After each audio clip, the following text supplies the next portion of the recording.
Tamil media நேயர்களுக்கு அன்பு வணக்கம். இன்னைக்கு சினிமா அப்டேட்ஸ் என்ன பார்த்தீங்க அப்டின்னா, மார்ச் 19 அன்னைக்கு யூத் படம் ரிலீஸ் ஆச்சு இல்லையா? இந்த படம் எப்படி இருக்கும் அப்டின்னு சொல்லிட்டு ரசிகர்கள் மத்தியில கேள்விக்குறியா இருந்துச்சு. இந்த படம் பார்த்தீங்க அப்டின்னா, இப்போ ரிலீஸ் ஆகி நல்லா வரவேற்பு ஏற்படுத்திட்டு இருக்கு. இந்த படத்துல கென் கருணாஸ் வந்து டைரக்டும் பண்ணியிருக்காரு, ஆக்ட் பண்ணியிருக்காரு, பாட்டு எழுதியிருக்காரு. முட்ட கலக்கிங்கிற பாட்டு ரொம்பவே வைரல் ஆயிட்டு இருக்கு. இந்த படத்தோட ஆடியோ லான்ச்ல பார்த்தீங்க அப்டின்னா, கென் கருணாஸோட அம்மா வந்து கண் கலங்கியிருப்பாங்க. இந்த படத்துல நெறைய பேர் நடிச்சிருக்காங்க. நெறைய பேரோட வாழ்க்கை இதுல இருக்கு. நெறையா அமௌண்ட் செலவு பண்ணி பண்ணியிருக்கோம். நீங்க எல்லாரும் பாருங்க. பார்த்து உங்க கருத்த தெரிவிங்க. எனக்கு என்னதான் இவன் நடிச்சிருந்தாலும், எனக்கு ரொம்ப பெருமையா இருந்தாலும், இந்த படம் எப்படி போகப்போது, ரிலீஸ் ஆகப்போதுங்கிறது தெரியல. நெனச்சா பயமா இருக்குன்னு சொல்லியிருப்பாங்க. அப்போ அவங்க அம்மா பேச பேச கீழ கின் கருணாஸ் பார்த்தீங்கன்னா, கண் கலங்கிட்டு இருந்திருப்பாரு. அப்போ எப்படி இந்த படம் இருக்கும், நல்லா இருக்கும்ன்னு சொல்லிட்டு கென்னோட ஃபாலோவர்ஸா இருக்கட்டும், கென்னோட ஃபேன்ஸா இருக்கட்டும் நெறைய பேரு நெறைய சமூக வலைத்தள சொல்லிட்டு இருந்தாங்க. உங்களுக்கு இந்த படம் நல்லாவே அமையும் அப்படின்னு சொல்லிட்டு. அத தொடர்ந்து இப்போ இந்த படம் 13,00,00,000 வசூல் அடைஞ்சிருக்குங்க. ஆமா.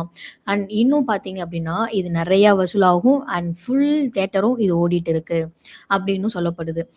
இந்த படம் பார்த்தீங்க அப்படின்னா, இப்ப இருக்கிற ஜெனரேஷனுக்கு ஏத்த மாரி ரொம்ப கனெக்ட்டா இருக்கு. ஸ்டார்ட்டிங்ல என்னதான் கொஞ்சம் ஜாலியா போனாலும், எண்டிங்ல பார்த்தீங்க அப்படின்னா, ரொம்ப டச்சிங்கா இருந்தது அப்படின்னு சொல்லிட்டு சொல்லியிருந்தாங்க. கென் கருணாஸுக்கு இது ஃபர்ஸ்ட் படமா இருந்தாலும், ஐ மீன் இவரே டைரக்ட் பண்ணி இப்பதான் அவர் பண்றாரு. ஆல்ரெடி அவர் தனுஷ் படத்துல திருச்சின்ற படத்துல அவர் அசிஸ்டன்ட் டைரக்டர். இப்போ பார்த்தீங்க அப்படின்னா, தனுஷ் அவர்களும் இந்த ப்ரமோஷனுக்காக வந்திருப்பாரு கென்க்காக. இந்த படம் இப்போ ரொம்பவே வரவேற்பை ஏற்படுத்தியிருக்கு. இதுக்கப்புறம் 13,00,00,000க்கு அப்புறம் இன்னும் எவ்வளோ போகுங்கிறத பார்க்கலாம். அடுத்ததா பார்த்தீங்க அப்படின்னா, எல்லாருக்கும் தெரியும் விஜய் தேவரக்கொண்டா ரஷ்மிகா மந்தானா.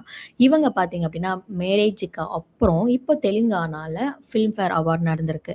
அதுல விஜய் தேவரக்கொண்டோட அம்மாவும் கலந்திருக்காங்க. கீழ அவங்க உட்கார்ந்திருக்காங்க. மேல வந்து த கேர்ள் ஃபிரெண்ட் அந்த படத்துக்காக பெஸ்ட் ஆக்ட்ரஸ்ன்னு சொல்லிட்டு அவார்ட் வாங்கியிருந்தாங்க ரஷ்மிகா மந்தானா. நான் இதுக்கு முன்னாடி நெறைய அவார்ட் வாங்கியிருக்கேன். ஆனா ஆஃப்டர் மேரேஜ் பார்த்தீங்கன்னா, இப்பதான் இந்த பெஸ்ட் ஆக்ட்ரஸ் வாங்கிறேன். ரொம்ப சந்தோஷமா இருக்கு. விஜய் தேவரக்கொண்ட அம்மாவ பத்தி சொல்லியிருப்பாங்க. "நான் உங்க வீட்டுக்கு மகளா வந்தேன். இப்போ மருமகளா வந்ததுக்கப்புறம் இந்த அவார்ட நான் வாங்குனதுல ரொம்பவே பெருமையா இருக்கு." அப்படிங்கிற மாரி சொல்லியிருப்பாங்க. அது மட்டும் இல்லைங்க. விஜய் தேவரக்கொண்டா அண்ட் ரஷ்மிகா மந்தானா என்ன கல்யாணத்துக்கு கூப்பிடல அப்படின்னு சொல்லிட்டு ஒரு கிட்ஸ் வந்து சொல்லியிருந்தாங்க. சமூக வலைத்தளத்தில அது போயிட்டு இருந்துச்சு. அந்த குட்டிய கூப்ட்டு சாப்பாடு, விருந்து வச்சு அவங்கள அனுப்பிச்சிருக்காங்க. அடுத்ததா பார்த்தீங்க அப்டின்னா, உதயநிதி ஸ்டாலின் அவர்கள் "ஒரு கல் ஒரு கண்ணாடி", "மாமன்னன்" இந்த மாரி நெறைய படம் நடிச்சிருந்தாங்க. அவர் நடிச்ச படம் "இப்படை வெல்லும்" அப்படிங்கிற படத்துல ஸ்வேதா ஒருத்தவங்க நடிச்சிருந்தாங்க. அவங்க இப்ப சமூக வலைத்தளத்துல உதயநிதிய பத்தி ஒண்ணு ஷேர் பண்ணியிருக்காங்க. அது என்னன்னு பார்த்தீங்க அப்டின்னா, நாங்க வந்து ஒரு கிராமத்துல கோவிலோட அந்த கலசத்துக்கு மேல நாங்க மொட்டை வெயில்ல அந்த ஷூட் இருந்துச்சு. அங்க நான், உதயநிதி ஸ்டாலின் அவர்கள் மற்றும் ராதிகா அவங்க இருந்தாங்க. என் கூட நடிச்ச ஒரு தங்கையா நடிக்கக்கூடிய ஒரு கேர்ள் ஒருத்தவங்க இருந்தாங்க. அப்போ யாருமே இல்ல. அங்க வந்து ட்ரோன் ஷூட் எதுவுமே இல்ல. நாங்க எல்லாரும் வெயில்ல நின்னுட்டு இருந்தோம். நான் ஸ்லிப்பர் போடாம இருந்தேன். அப்போ உதயநிதி ஸ்டாலின் அவர்கள் சொன்னாங்க, "ரொம்ப வெயிலா இருக்கு. நீ என் கால் மேல நின்டுக்கோ" அப்படின்ற மாரி சொல்லியிருந்தாங்க. அது ரொம்பவே எனக்கு ரொம்ப ஒரு மாரி இருந்துச்சு. அது வந்து இப்ப நான் ஷேர் பண்ணிக்கிறேன். ஏன் அப்டின்னா, அந்த டைம்ல எனக்கு அவ்ளோ சூடு தாங்க முடியல. ஆனா, அவர் அந்த அந்த இடத்துல அப்டி சொல்லணுன்ற அவசியமே இல்ல. எனக்கு அவர் சொன்னது ரொம்ப ஹேப்பியா இருந்துச்சு சொல்லி, அவங்களோட சமூக வலைத்தளத்துல இத ஷேர் பண்ணியிருக்காங்க. அண்ட் தெலுங்கு ஒரு படத்துல பார்த்தீங்க அப்டின்னா, கீர்த்தி சுரேஷ் அவர்கள் கமிட் ஆயிருந்தாங்க. அந்த படம் நல்லாருக்கும். நல்லா இருக்கு. ஓகே நான் நடிக்கிறேன் அப்டிங்கிற மாரி சொல்லியிருந்தாங்க. இந்த படத்துல நானி நடிக்க போறாங்க அப்டிங்கிற மாரி சொல்லப்பட்டுச்சு. ஆனா, புது கலகலமா பார்த்தீங்க அப்டின்னா, டிஎஸ்பி அதாவது தேவி ஸ்ரீ பிரசாந்த் அவங்க நடிக்க போறாங்க. அதாவது இப்போ ஜிவி பிரகாஷ் எப்டி மியூசிக் கம்போஸ் பண்றாரோ, இப்போ ஆக்டரா வந்துட்டாரு. இவரும் பார்த்தீங்க அப்டின்னா, ஆக்டரா வரப்போறாரு போல. இந்த படத்துல இவரு கமிட் ஆயிருக்காரு. அப்படின்னு தெரிஞ்சதுக்கப்புறம் கீர்த்தி சுரேஷ் அவர்கள் இந்த படத்த விட்டு விலகிட்டாங்க. அப்படிங்கிற மாரி சொல்லப்படுது. ஒருவேள அவங்க ஸ்கெட்யூல் காரணமா விலகிட்டாங்களா? இல்ல இவர் இன்னும் அறிமுகமாகல. இதுல நம்ம நடிக்கணுன்றனால விலகிட்டாங்களான்னு தெரியல. ஆனா நெட்டிசன்கள் எல்லாம் என்ன சொல்றாங்க அப்படின்னா, டிஎஸ்பி உள்ள வந்தனால தான் கீர்த்தி சுரேஷ் இந்த படத்துல இருந்து விலகிட்டாங்க. அப்படிங்கிற மாரி சொல்லப்படுது. சூர்யாவோட 47 இந்த மூவி பார்த்தீங்க அப்படின்னா, சென்னையில ஸ்டார்ட் ஆயிடுச்சு. இந்த மூவியோட ஆக்ட்ரஸ் யாருன்னு பார்த்தீங்க அப்படின்னா, நஸ்ரியா தான். நஸ்ரியா அவர்களுக்கு பார்த்தீங்கன்னா, இந்த படத்துல ஒரு பெரிய சண்டை காட்சியும் இருக்கு அப்படிங்கிற மாரி சொல்லப்படுது. அந்த சண்டை காட்சிக்கான பயிற்சிகளும் சென்னையில நடந்துகிட்டு இருக்கு அப்படிங்கிற மாரி சொல்லப்படுது. அடுத்ததா பார்த்தீங்க அப்படின்னா, யோகி பாபு அவர்கள் என்னதான் இவரு காமெடி ஹீரோவா இருந்தாலும், ஆனா இப்போ ஒரு ஹீரோவா நெறைய படம் "குலமாக கோயிலாக்கு" அப்புறம் நெறைய படம் நடிச்சுட்டு வந்துட்டு இருக்காரு. அத தொடர்ந்து "கிணத்த காணோம்" அப்படிங்கிற படம் பார்த்தீங்க அப்படின்னா, மக்களுக்கு ரொம்பவே டச்சிங்கா இருக்கும் அப்படின்னு சொல்லப்பட்டுச்சு. அண்ட் இந்த படம் ரிலீஸ் ஆறதுக்கு முன்னாடியே இந்த படத்தோட டைரக்டரான சுரேஷ் சங்கையா அவர் இறந்துட்டாரு.